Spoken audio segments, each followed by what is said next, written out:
Jemi këtu me Liridonin, një përvojë suksesi në fushën e drejtësisë, i cili ka mbaruar bachelorin në Universitetin Qiriazi dhe sot punon ku?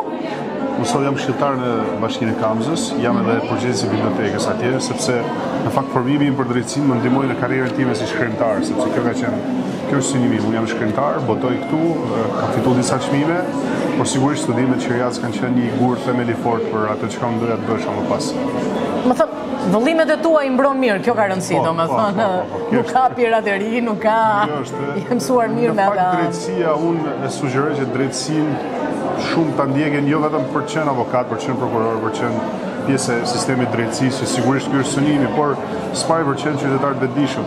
Nëse ti studion, mbas është shkollës të madhe që ti studiosh drejtësinë vetëm për të kuptuar, po themi ligjit ose jetën, por mu le të themi shkolla ose universiteti, studimet në drejtësi janë formojnë qytetar të denjë dhe qytetar që e njohin mirë përgjegjësinë e tyre. Patjetër, shumë suksese dhe faleminderit.